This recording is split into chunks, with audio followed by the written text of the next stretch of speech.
All right, let's call the regular Planning and Zoning Commission meeting to order for July 8, 2025. Everybody stand for the invocation pledge. Dear Lord, Heavenly Father, thank you for this day, Lord God. Please bless our citizens. Please bless our first responders. Please bless our city staff, Lord. Please bless the folks in Texas that are having some issues right now with the flooding and whatnot, Lord. In Jesus' name we pray, amen. Amen. I pledge allegiance to the flag of the United States of America and to the republic for which it stands, one nation, under God, indivisible, with liberty and justice for all. Roll call. Chair Lomnick. Here. Vice Chair Forges. Here. Member Keller. Here. Member Chacon. Here. Member Galvin. Here. Member Butler.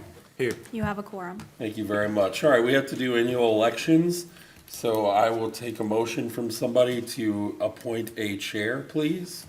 I'll make a motion to reappoint Mr. Brad Lumnick as our chair. Thank you very much. We have a motion to reappoint Brad Lomnick as the chair. Do we have a second? Second it. All right, we have a motion by current Vice Chair Forges and a second by Member Chacon. If there's no other questions, let's vote.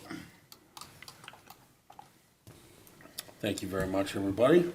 Now we need a vice chair, and I'm gonna hand this off to him for a second, and I'll go ahead and make a motion to re-elect Vice Chairman Forges. And I will second that. So we have a second, so we have a motion to re-elect Member Forges by Member Longneck and second by Member Keller. Keller. Yep, good job. Has to vote. Let's vote. You got a future in this, man. All right. 2 years from now. Yeah. I need approval for the minutes of the planning and zoning meeting for June 18th of 2025. Motion to approve. Okay, I'll second that. We have a motion to approve by Member Keller and a second by Vice Chair Forges. Let's go ahead and vote. All right. The next thing on the agenda is we have the proposed planning and zoning meeting time change. If we do make a recommendation for approval, it will still have to go in front of the city council for their approval. But the motion of the board is to move the meetings from 6:30 to 6:15 to align with city council and other meetings. So if that is the board's pleasure, I need a motion for recommendation for approval. I'll make a motion to recommend starting time for the planning and zoning at 6:15. Thank you. I have a motion. Do I have a second? I second it. All right, we have a motion for recommendation of approval by Vice Chair Forges and a second by Member Galvin. Let's go ahead and vote. Rocking and rolling today. No old business. New business. 977 East Crown Point Road. Showers of Grace Evangelical Christian Ministries Incorporated. This is going to be two pieces of business for property annexation and rezoning from Orange County A1 Citrus Rural District to City of Ocoee RCE 2 Rural Country Estates District. This is project number AX052506 and RZ250506. Planner 1 Bazelier. Do you want to try one more time? Belizaire. Yeah. Alrighty, good evening, everyone. Tonight I'll be presenting on the Showers of Grace Church annexation and rezoning for their property located at 977 East Crown Point Road. For issues is whether or not to recommend approval of the annexation from the county into the city, as well as rezoning of the property from County A1, which is Citrus Rural District, to City of Ocoee RCE2, which is Rural County Estates District. Here we have some background on the property. Is located on the east side of East Crown Point Road and approximately 0.4 miles north of Palm Drive. It's a little bit over 9 acres large and it is eligible for annexation because it is adjacent to city properties, eligible for water services, reduces the amount of existing enclaves, and it is consistent with the joint planning area future land use map, which is low density residential. Here we have the aerial of the property with the lot shown on the top, zoomed in a little bit towards the bottom corner. This is the surrounding zoning map showing those abutting city properties to the east and the south. And this is the surrounding future land use map, again showing that low density residential designation. So as far as recommendations, the Development Review Committee met on this item during its June 1st meeting and are making a recommendation of approval for the proposed annexation from Orange County to City of Ocoee, as well as a conditional recommendation of approval for the proposed annexation from County A1 to City RCE2, subject to the submittal of an off-site plan for the extension of a water main, and in that it will have to include a fire hydrant and flushing apparatus. And similarly, staff is making the same recommendation of approval for the proposed annexation from the county into the city, as well as a conditional recommendation of approval for the rezoning, subject to the submittal of the off-site plan for the water extension to include a fire hydrant and flushing apparatus. And that concludes my presentation. Thank you very much. Are there any questions for staff? Yeah, could you put the map back on again, and what other businesses are nearby that church? Nearby the church, mostly industrial sites. There is a church to the west, which is within City of Winter Garden. This is in front of city furniture, right? It's in that side, right. okay, okay. Cool. Any other questions for staff? The applicant here? Yes, they are. You guys want to say anything? You good? We'll open up to the public. Anybody else have any questions or concerns? If not, we'll close the public, bring it back up to the dais. If there's no other questions, we're going to need 2 motions, so we'll start with the annexation first. Mr. Chair, I'd like to make a motion to approve the annexation, project number AX052506. Does the stipulations go on the other piece, correct? On the Okay, rezone. so I'll leave it at that then. Great. We have a recommendation for approval by Member Keller. Do we have a second? Second. We have a recommendation for approval by Member Keller for the annexation and a second by Member Chacon. If there's no other questions, let's vote.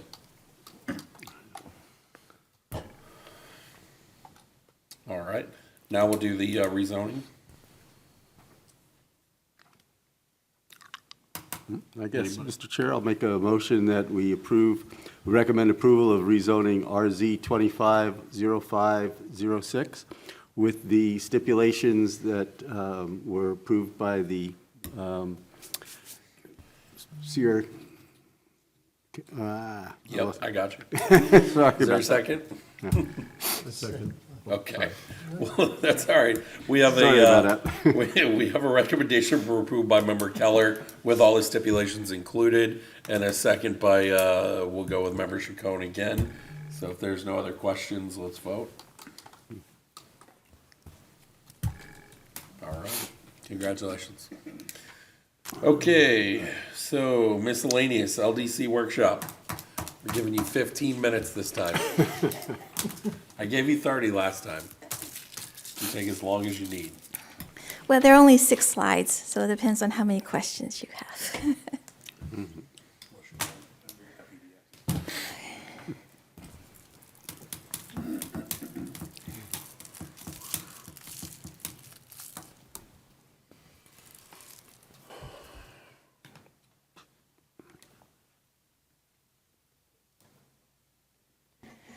Okay, so just like before, Tori, Parrish, and I will tag team. This is workshop 2. Hopefully we'll have another workshop in August, but we'll see. We had planned on 1 extra item on here, but we're not quite ready for that yet. So tonight is just going to be on non-conforming structures and uses regulations, signage, and vehicular and bicycle parking ratios and design. So the first topic is non-conforming structures and uses. Let me see my mouse. So non-conforming uses basically are separated into 2 major categories. They're either legally non-conforming or they're illegally non-conforming. So on the far right column, illegal non-conforming are any uses of land or structures that were not permitted previously or not approved previously, that were done without permits, or any number of things.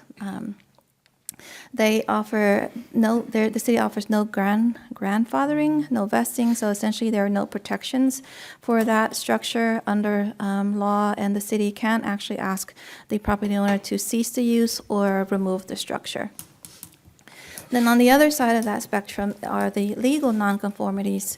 So there are uses that are legally nonconforming, structures that are legally nonconforming, or a combination of the use and the structure. There's also lots of records, which I didn't include in here. That's pretty much straightforward. We're not changing those provisions, so we're not discussing it here tonight. So a use that's nonconforming but is legal is one that was lawful when that use came into place, and it went through the proper procedures and got approval. But it's rendered as non-conforming legal when the current code, like this code change, makes that use no longer an allowed use within that specific zoning district, or any amendments subsequent to the use being approved that would make it no longer allowed would create a legal non-conforming use. In terms of whether or not when it has to be brought up to code, our current code says that if the use of land ceases for any reason for more than 30 days, the code currently requires that any subsequent use must meet code. So that's uses. Then we have structures. There are structures that were lawfully existing at the time of the passage of the code when that structure was designed, permitted, and constructed, but it's no longer, like, if the building were demoed completely or what have you, then that building couldn't be built the way it was built when the code existed, then that is a scenario where it's a legal non-conforming code. So for example, if we have a building that meets the 20-foot setback, but the code somehow changes to a 30-foot setback, that building is a legal non-conforming structure because it met the setback requirements when it was built.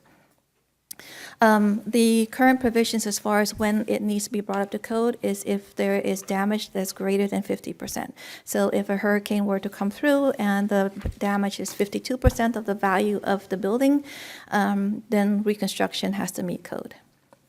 So then there's the combination of uses and structures where, again, same scenario as uses and structures. It was lawful at the time, but it's not lawful now. In that scenario, the code just went in a different tangent that says that the use or use and structure was discontinued or abandoned for 4 consecutive months or 18 months during a 3-year period. At that point, then the use is no longer allowed, and any use going onto that site has to be conforming, and the structure has to be conforming. So there's this broad spectrum of when it needs to be brought in. Based on the direction that we've received from senior staff upstairs is we wanted to make sure that we made the non-conforming regulations stricter, specifically in the downtown and the mixed-use areas, to try to get the revitalization going in the downtown. So what staff is proposing is for our downtown and CRA mixed-use district is that if there's any changes in tenancy, like a suite in a building, or changes in occupancy, the building is sold, there's a change of ownership, then the non-conforming use, structure, premises, or any combination thereof needs to be brought up to code basically to the greatest extent possible. So for example, if the structure is non-conforming as to setbacks, we obviously can't make them demo the building and move the building back. That's not financially practical, but we can make recommendations, for example, add architectural features to make the site look nicer or the building look nicer, maybe add a portico or something that brings more aesthetics to the building. The site, for example, if the parking lot goes right up to the right-of-way line now, then maybe a site modification will be take the parking back a little bit, put in some landscaping, hardscaping, things like that to help create that pedestrian public realm environment. So we can piece it at a time. I have a question. Yes, sir. So I'm going to use VMG's building down at at the end of the road as an example. The bookstore wants to move out, whatever, a new tenant wants to move in. Now, will that, if there's something non-conforming about that building, they'll have to make changes to the building? If they change a tenant? So we were told to be as strict as possible. If the use is one where the use is allowed, then that could still remain a non-conforming structure if, for example, the code says you gotta bring, the building has to be a certain distance away. But as I mentioned, we don't expect the building to be demoed because then now you're displacing the other tenants. It's to the greatest extent that we can start dressing up the building. For example, that building, there's that, sorry, the east facing wall, it's a big blank wall, maybe that could be a place for public art.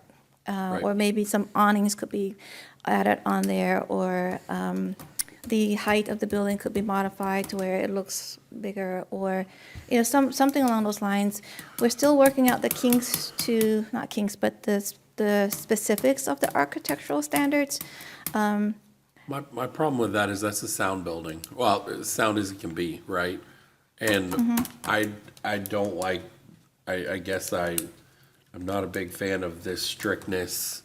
Of course, we want people to change their buildings, right? I mean, it makes sense with the blue building, right? Before we change the use or tenancy in that building needs to conform or needs to be. I but think, well, maybe. DJ's Auto, right? I mean, what if DJ's Auto wanted to change their tenant? So if the intent from the kickoff of the LDC update was that if the use is a use that we don't want to continue to have in the city, like tire repair, auto sales, things like that, then the change of use or change of tenant could trigger that use is no longer allowed. Yeah. The intent was originally, or it still is, to eliminate all of the illegal nonconformities that are happening right now, and there are all the code violations that are Yeah, I get happening that, right but now. I think this is going to be considered almost I wouldn't consider it a taking, but if DJ's Auto wanted to retire and wanted Steve's Auto to go in there, that's a change in tenancy. And you wouldn't want to, you don't want to keep the use. The direction that we received from upstairs was, yes, the auto sales hasn't been allowed in the downtown core since the downtown master plan was adopted by the city commission. So the intent at that time was to discontinue auto sales in the downtown area. So that one, it might have been a vested use from 30 years ago, so. Mr. Chair, if I could sort of follow up on your question Yeah. too, because I sort of have the same issue in the back of my head with Tennessee. So, and I don't know, maybe you can answer from a legal, but does this fall under the Kaufman law, where they're going to tell you because you have a binding contract on that building and all you're doing is changing tenancy, that you're not going to be allowed? I mean, are we setting ourselves up for a lawsuit that we can't Well, win? I can't speak specifically to the Kaufman law, but I'm questioning this. I'm seeing a lot of challenges coming with this, because you have people with businesses and property that all of a sudden are gonna have to, Mr. Chair, make if I these may. changes. I Comment. don't know if you should. No, it's, I mean, it doesn't pertain to my Okay, building. go ahead. It doesn't pertain to any of my buildings, but, it was brought up time ago from DJs, and my question is that it's gonna push investors away, because that building at one point was maybe to be bought, but that came up, that they couldn't use that single use, it would have to be completely changed, so it pushed the investors away. Is So it that just pushing investors who just want to do auto sales? But another way of looking at it is that that site might be pushing investors away who find that use is I totally unattractive. agree, but if there's a way for a private business to continue to lease out their building or their business and keep the same use, if they change the tenancy, they wouldn't be able to do that. And Maybe, and not interrupt you, I'm sorry, make sure I understand what I'm talking about, right? And I'm just using that because it's a perfect example. But DJ's Auto says I'm retiring, Steve's Auto says I want to come in, Steve's got to come get a business license. That changes the tenancy, correct? Okay, so then that would, if he has setbacks or whatnot, we know there's an issue with that area over there, so I think that would be a taking of some sort. I would defer to the attorney, but my understanding is it's a taking is if the local government is depriving that property owner of the ability to develop or utilize that property. You would be if you wouldn't let him have the way to release his property in the same use, you would be depriving him of his property. Mr. Johnson, do you want to weigh in? Well, I mean, I think it bears some research, is what I think it bears. I mean, I don't want to just speak off the cuff, but like I said, this just doesn't pass the smell test to me, and I think it's going to be open for challenges. But, you know, I think it's something I'll talk to City Attorney Ardeman and Geller, and we'll get back with you. I think I the mean- spirit of it works, Yeah. right? I Yeah. think there's things there that are, there's not abandoned buildings, there's buildings that have no occupancy. Those are the ones that, you know, need to touch this, but we need to make sure that, you know, the building all the way at the end that have tenants in it, there's probably some issues with that. You know, the bookstore building, this building, I mean, want to make sure that we're not taking anything from current business owners. Well, in some cases, devalue the property. I get it, but they were there first. I don't get it. But if it Mr. only, Chair? no, I'm sorry, I don't. No, go ahead.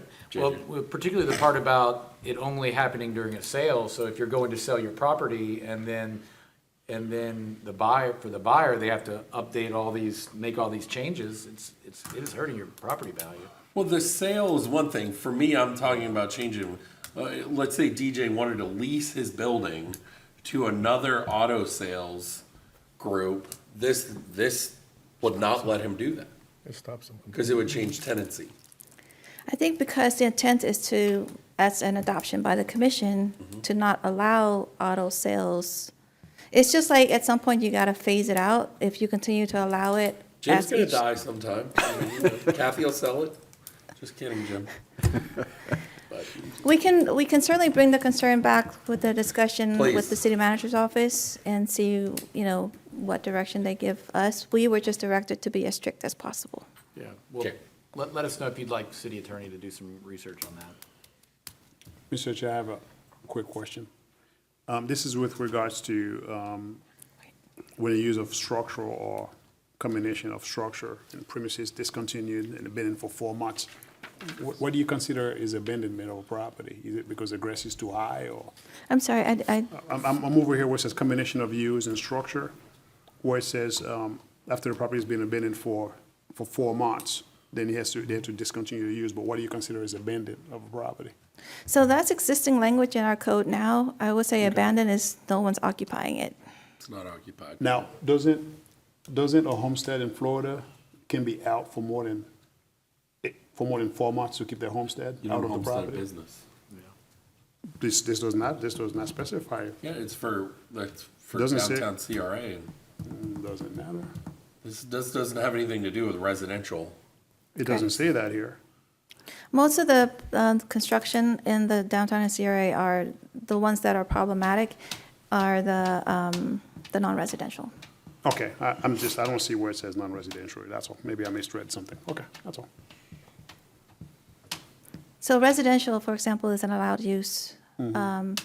Auto sales isn't an allowed use. Auto repair isn't an allowed use currently in the downtown. So the other question I have is, you know, I don't know how long DJ's has been here, if their original approved use, if that's still there, or if it's the original approved use plus an evolution of that use that was never legally permitted, such as using the city's right-of-way. Just like when you have a dog grooming place, next thing you know, they start selling stuff. Next thing you know, they start boarding. And so that property owner is probably leasing off that space, and the person looking to lease is saying, oh, the boarding facility is here, the retail display cases are here, so of course the use is allowed because the city approved the grooming facility. But when, in all actuality, only the grooming facility was approved. Everything else just evolved over time. And I mean, non-conforming use is nothing new. I think the question is the tenancy versus change of ownership. I think is what, is what the issue is. Because Yeah, if we you- can certainly yeah, look change at. of ownership is no big deal. Hey, listen, if you sell this building, you can no longer use it as such, but. I owning could it, agree which with is- that. I mean, yeah. if you're selling the building, right? Yeah, You you can have adapt a that way to tell people, hey, you can't make this an auto sales place again. Anymore. But If what you're if there's a gonna- tenant that's running the business and you sell the Well, building? Then I once have that an tenant example. vacates, We then it get stays with inquiries that, all yeah. the time from the mall for uses that are not retail. And so we have, my opinion on that is that the mall is a DRI, it's an old DRI. The mall proper, the building itself was intended to be C2 uses and retail. If we perpetually allow schools or other things that aren't retail, then, now the mall knows, before you sign your lease, before you do whatever, go talk to zoning. It's kind of the same thing with the plaza on the south side of Palm, where it's leased and then leased without contemplation, and then they come to us and we're like, nope, sorry, that building was approved for manufacturing. You cannot open your store there because the parking and the circulation was never contemplated for retail. So it's kind of the same concept. They still, I guess, end up talking to zoning at the LBT stage. No, that makes, I mean, that's the issue with the blue building, right? Its use is such. You can't make it a nursery, you can't make it a business, you know, a retail, whatever, because it has a certain use. But I hate to keep going back to it because it's right there and I can see it. That's it's car lot. It's been there since the 70s, right? So if he were to release it as a car lot, that's a change in tenancy and that would be a taking, in my opinion. But We can certainly bring that up Please. and have a conversation. We're meeting with Rick again soon to talk about multifamily standards, so we can certainly bring that up. awesome. I'll mention it to him. Okay. Thank you. Thank you.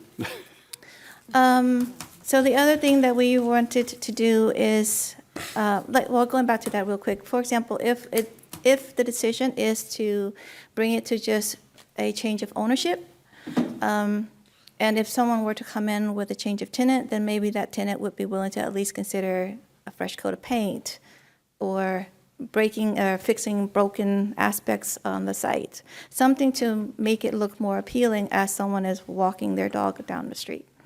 Definitely agree you want to get rid of blight, but at the same time, you can't tell a private business owner what to do as long as they're in line with the code, right? So that's my, Okay, and then so in terms of the non-conforming provisions, we wanted to consider making it the same time frame across the city instead of having 3 different timeframes or 3, so we have 30 days in one scenario and then 18 months or 4 months in another scenario, just making them all the same, 30 days consecutive for use and 51% for structures. There's also an existing provision regarding repairs. So as it reads now is that if your repair is less than 20% of the assessed value, then you can make those repairs without having to bring the site to standards. So we're proposing to just keep that. So if your repair is excessive of 20%, then you would need to meet the new code. So that's not a change. The other thing that we wanted to do is consolidate section 4-11, which speaks to illegal nonconformities. And there's a section in there that I actually really want to talk about with Mr. Johnson, is that it speaks to takings and conveyance of properties, including the ones that are voluntary. It basically says now that if someone were to voluntarily dedicate property or through the taking and what have you, doing so, that conveyance, if that conveyance renders the property not meeting code, it's deemed an illegal nonconforming. In my experience in working with right-of-way takings or eminent domain cases with DOT, if the local government is doing the taking through eminent domain or through some other conveyance, then there needs to be a cure of some type. Our code doesn't read that now. So I wanted to at least discuss making that not an illegal non-conforming situation. And then also just combining 4-11 and 5-10 together, because there really isn't a need to have non-conformities in 2 different sections of the code. So that was one slide. I told you 6 slides was probably going to be a lot of conversation. I never bring things up, and look at there, I had to talk. I totally see the point. It's just like mobile homes, right? If you continue, like at Orange County, as long as the mobile home lot that's vacant is refilled with another mobile home within a 30-day or 60-day time period, they could just repeatedly be replaced with an even older mobile home as long as it's a mobile home. So it sort of perpetuates the inability for someone, especially if the code says that zoning district can only have mobile homes. It really doesn't allow for redevelopment. Signage is the next big one, and I know there's 2 slides on signage, but I also know that signage is also a very controversial topic. So the changes that we're proposing, I did speak to Mr. Geller about this. I didn't have time to talk to him about the non-conforming regulations part, but in terms of signage, in light of the fact that we are required to be content neutral, signage can, the way we see it in planning, it's either a permanent sign or it's not. So it's either permanent or it's temporary. So permanent signs, we're keeping the provisions on wall signs and monument signs. So if the wall is either affixed to a building or is standing on the ground. So it's either a wall or a monument. In terms of the different kinds of monument wall signs, there's signs that go on the building or the facade of the elevation of the building, or it's a sign that goes on an awning, projecting signs like marquees and whatnot, window signs. Although there's a prohibition on the sticking of a sign on the window. And then for monument signs, we're keeping the same, freestanding, single-tenant, multi-tenant buildings, and then directories. Those are the larger ones with greater square footage for plazas, shopping centers, and things like that. So in terms of the types of signs, we're going to keep those, but just grouping them as permanent. In terms of the requirement, the size right now, we have in our table a maximum height of a sign and a maximum square footage. So as an example, in a 10,000 square foot building, someone can have a 36 square foot sign no taller than 36 inches. But if it's a 25,000 square foot building, they can have more than twice the size of the sign, but the height only increases by a half of a foot. So it just forces the standard rectangular signs, which aren't always conducive if the building is narrow, or if the building is tall, the architecture of the building. For example, there was a structure that had a nice height to the front elevation, and the applicant proposed a large circular round sign, which fit into the context and the scale of the building, but it couldn't be approved because it exceeded the maximum height of 3 feet. So that sign didn't go forward. So we're suggesting that the sign size still stays as a requirement type, still based on buildings, square footage, but the height would just go away just to create some flexibility in the design of the sign itself. Materials, we don't have any code provisions on the materials of signs. I know that there have been some concerns about, flimsy or not well-constructed sign, or how the signs are anchored to the structures, things like that. So we'd like to put in some installation methods requirements so that you don't see the physical anchors, but it's all behind the signs. So we don't want any exposed anchors on the signs, just to add to the aesthetics. Colors, we're not going to regulate what sign colors people have.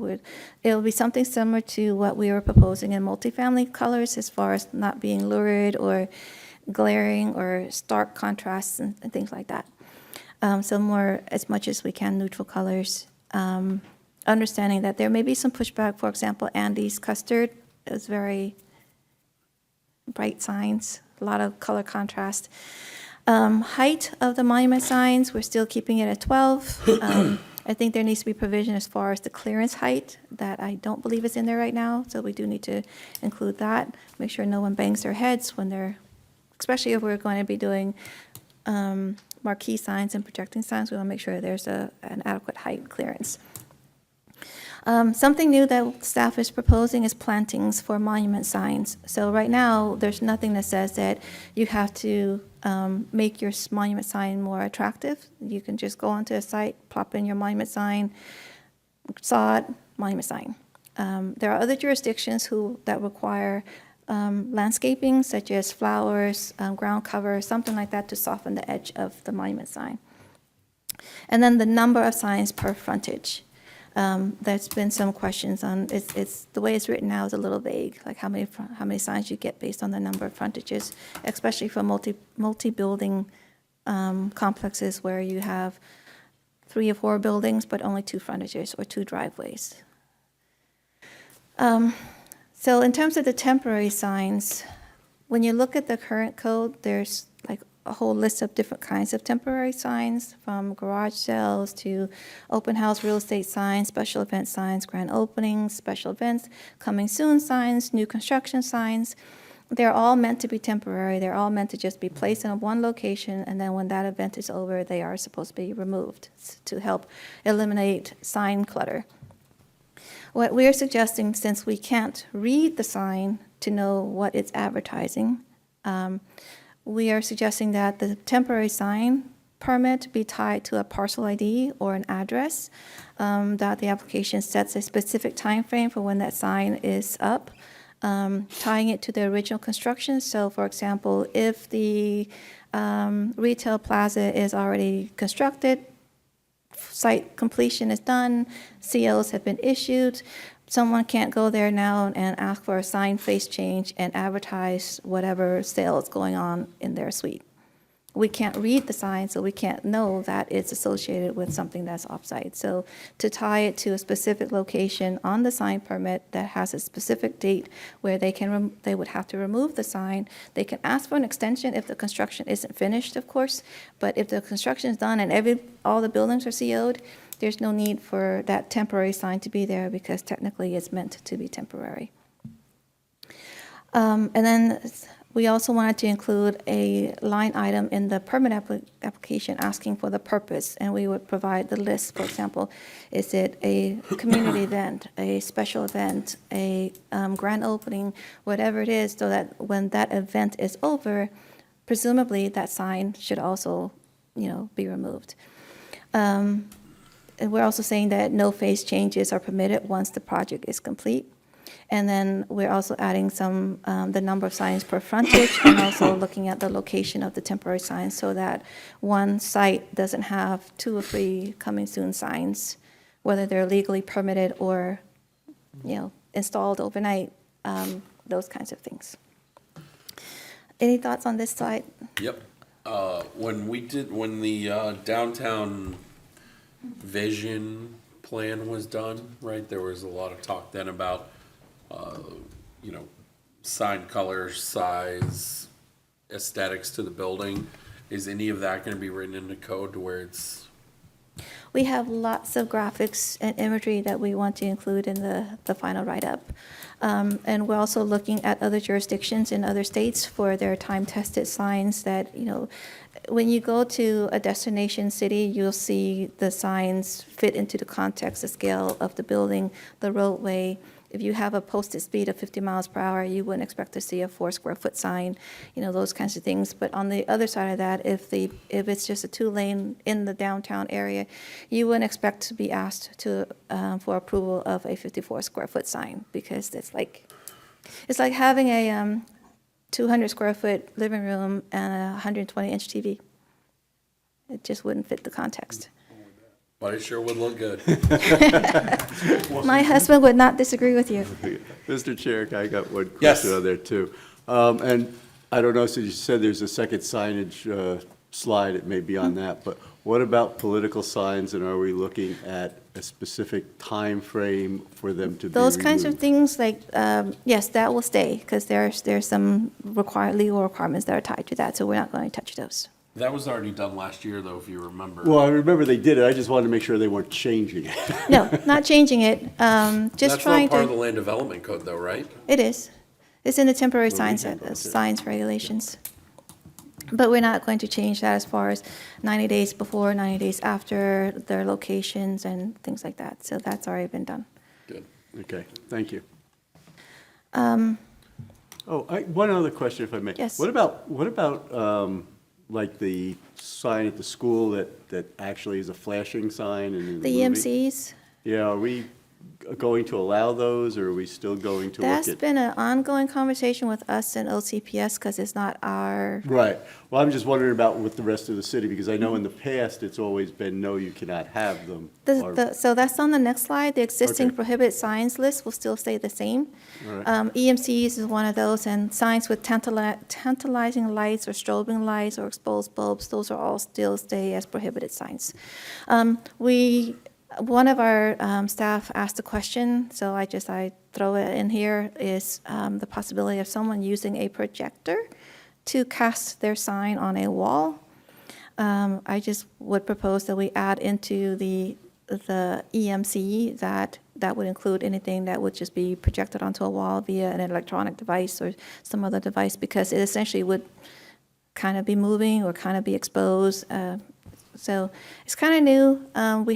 That part I have not talked with Rick about, but it kind of makes sense where you wouldn't want someone's, I mean, for Christmas decorations Yeah, or I was gonna strobe say, thingies, that's not signage, it's just decor, but if, it's kind of touchy because like you don't know what it's for unless you read it. But if it's advertising Macy's on a building here, you can't really know that it's Macy's unless you actually read it. But, it's something that we probably need to, so if we just don't allow the projection of things onto a wall, that might get rid of that. The exempt signs, we're proposing to include menu boards, parking direction signs, clearance height signs. These are all the things that you would see in a fast food commercial site where we have to sign off on all of those permits for every menu board, every clearance height, order here, those kinds of things, the height of the arm of in the drive-through. So what we're showing here in this upper right-hand corner is that they would be exempt from the copy area. They would be still part of the permit package because the building division and fire would still need to review it as far as the structure, the installation, and things like that. So it'll be permitted, but it'll just be exempt from the copy area. Any thoughts on that? Okay. General sign standards, we're generally going to keep those. I'm proposing that we add sight distance triangle for safety reasons, because we do have a lot of instances where people want to put their monument sign as close to the driveway as possible. In some instances, if the angle of the driveway and the road is too acute, then even 10 feet from the right-of-way will still create a sight visibility issue. So it may be that, yes, you would meet the 10 feet, but if it's still blocking the driver's ability to look left or look right, then maybe the sign would still need to be moved back some, and it's only 25 feet from where the two property lines meet. So we wanted to also be very clear on how sign area and copy area are calculated. I don't know if you know this, but in terms of building, planning looks at sign applications for the square feet of the copy area. And then we also calculate the square footage of the sign for purposes of the application fee, the permit fee. We probably just need, since we can't look at copy area anymore, it's just, if it's letters, it's just a box. If it's, a shape, it's, the area of a circle, area of a triangle, those kinds of things is what we would be putting into the code. And then we also really need to look at requiring, as part of the permitting process, maybe even as part of the site plan process, if a big development comes in and it's going to be a large site with multiple buildings, maybe at that point we need to at least discuss with the developer of record of having a sign package so that we don't have to deal with individual buildings or tenants coming in with all non-matching monument signs. So, for example, Ocoee Corners is one where that was stated in the development agreement, so it had to be a comprehensive, like one sign couldn't be vastly different from all the other signs that's in the plaza. But Ocoee Corners, that was achieved through a development agreement.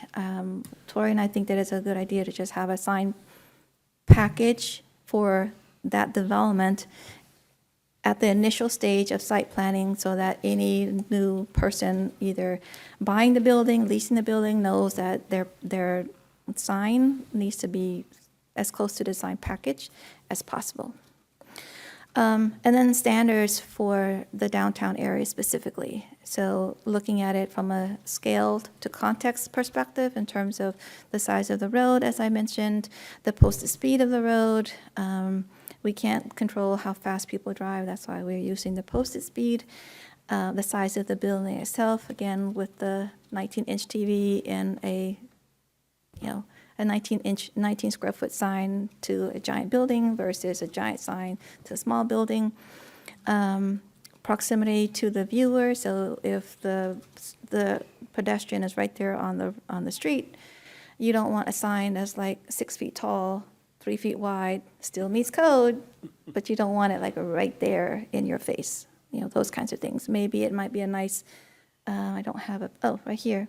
It could be something like this, if you can see my screen, where it fits the scale of the pedestrian walking on that path. So as a pedestrian, you can walk along that path and still be able to read the signs.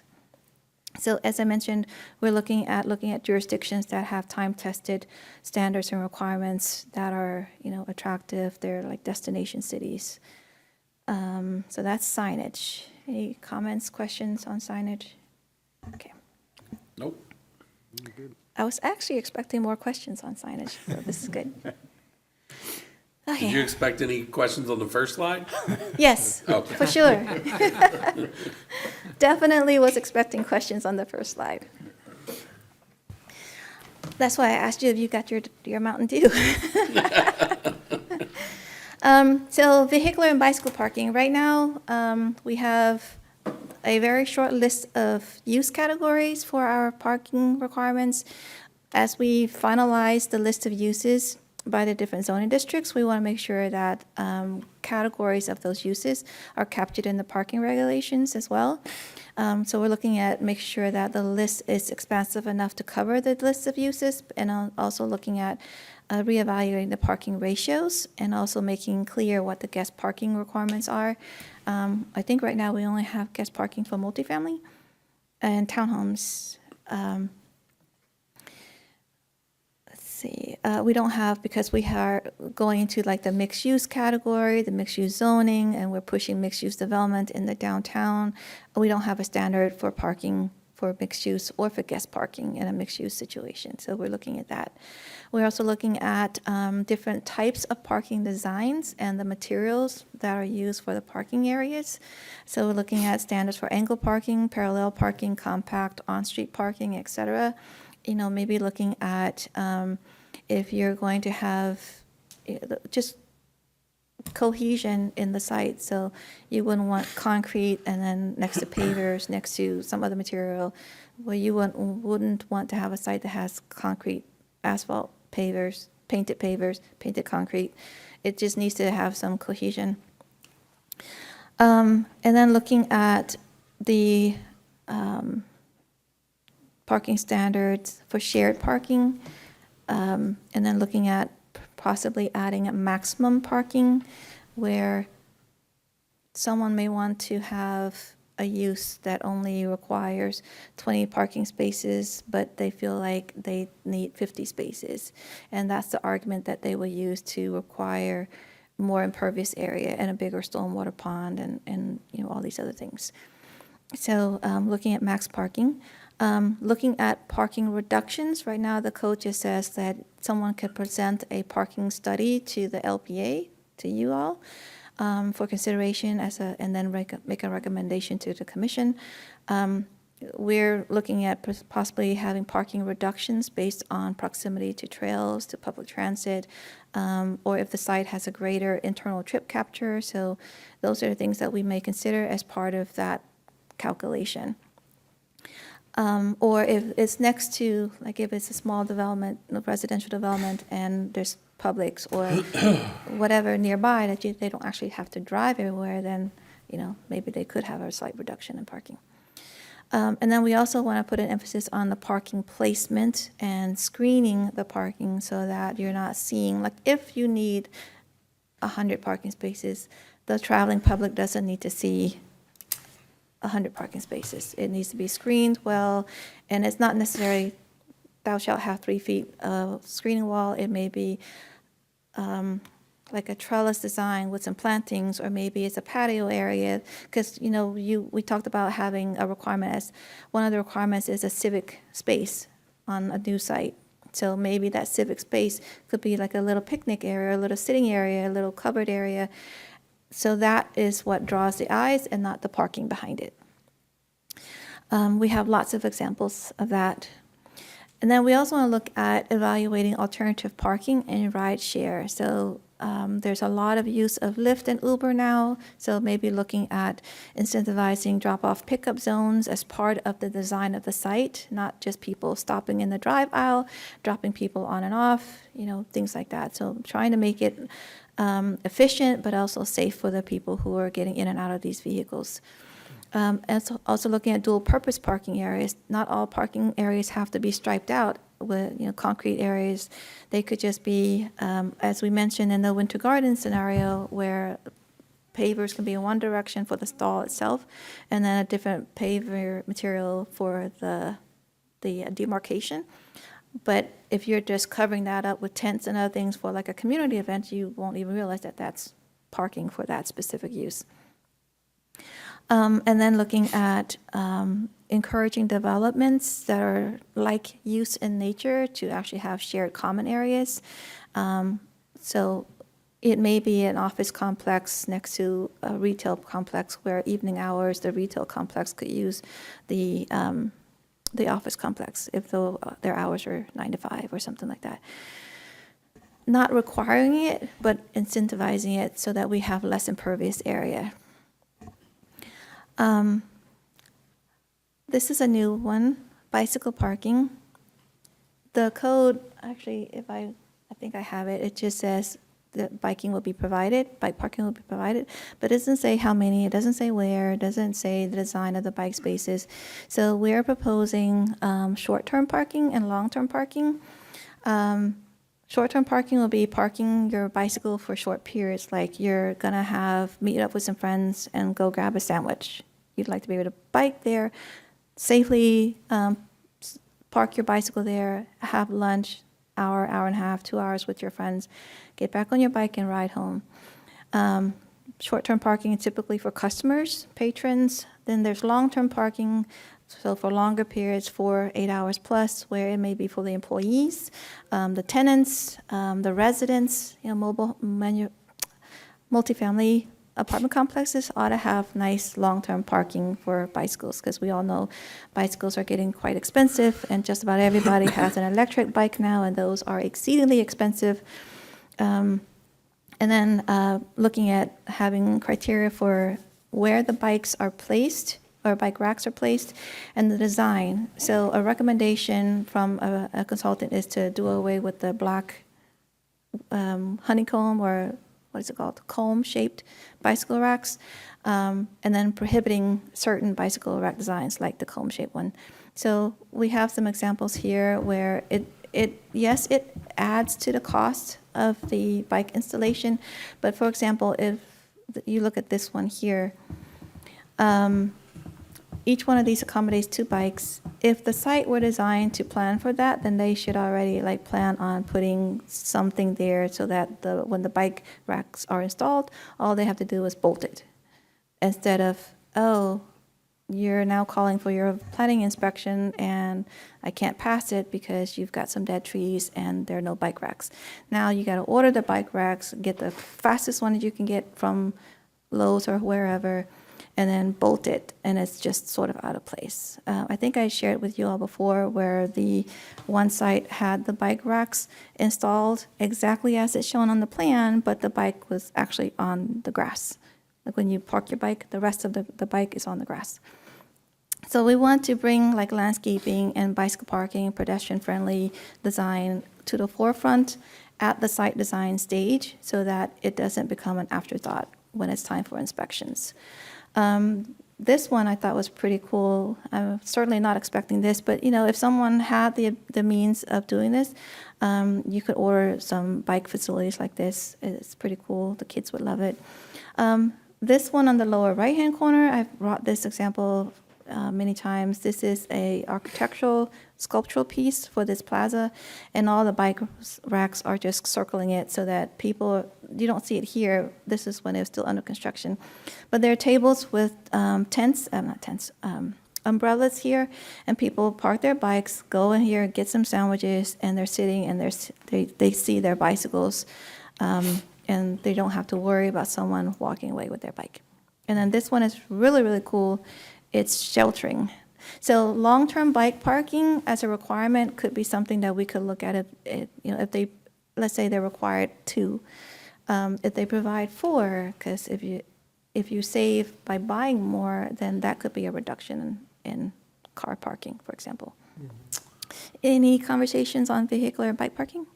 Yeah, one thing I see is glaringly missing here are LSVs and things of that nature, right? Especially for short-term parking, right? I call it an LSV instead of golf cart, but why don't we have any golf cart language in here?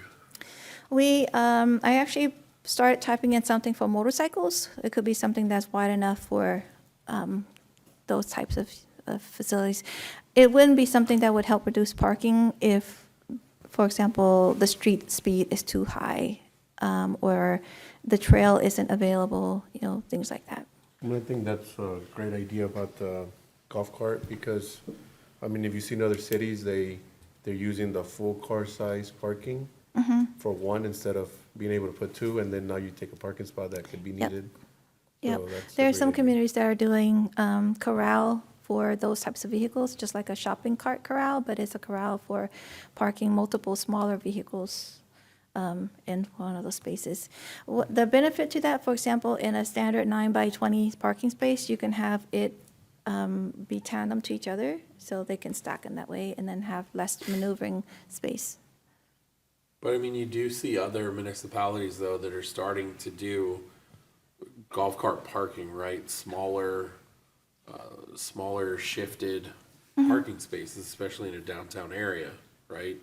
So, I would think especially talking about short-term parking, besides biking, we need to have LSV language, low-speed vehicle language, stuff like that, right? Because as we know, the way that have changed, we don't have a golf cart statute, but we do allow LSVs per the Florida statute. So we should take that into consideration with the downtown and CRA areas. Perhaps that could be something that is, do you want to make that as a required parking scenario, or that is an offset to reducing parking? I think both have to be looked at.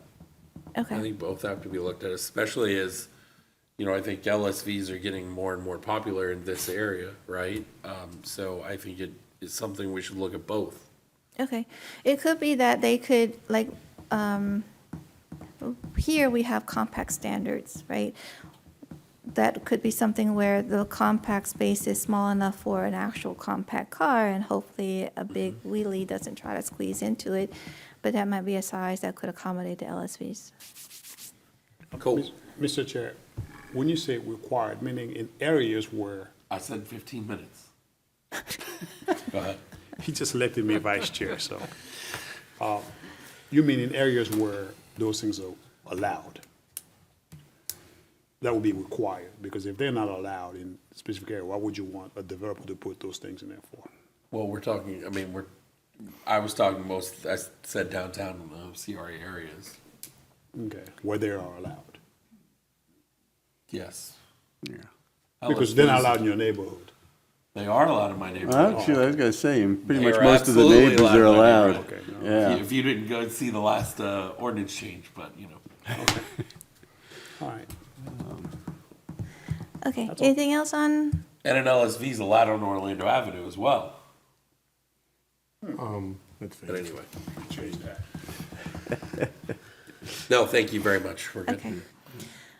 So that's it for tonight, and then we're hoping to bring back to you in August, the full list of permissible uses, and then the responses to your questions last time on the minimum living area and and all your questions for this workshop. So that's it. Did a great job. Thank you. Thank you. Thank you. It's a little longer than 15 minutes. But that's my fault because I had a lot of comments. I actually anticipated a longer conversation on the non-conforming uses, but thank you. Thank you. All right, project status report. What do you got? Anything good? Anything? There's a lot of talk about a new 7-Eleven. Anything you want to say about that? There is a community meeting Thursday evening at the Lakeshore Center. That's all I have to say about that. That's exactly what I wanted you to say. Thursday evening at what Where's it time? supposed to be? 6:30? 6 What's to that? 8. The 7-Eleven, where at? There's a proposed 7-Eleven on Clark. Clark. gonna say it's and- Clark Road, Yes, Clark and Ocoee Vista. So, staff has a presentation for that, community meeting. It's just an information meeting from the city's perspective. Just basics of what was allowed in the currently approved PUD, any trips, the impact fee credits that the site already has.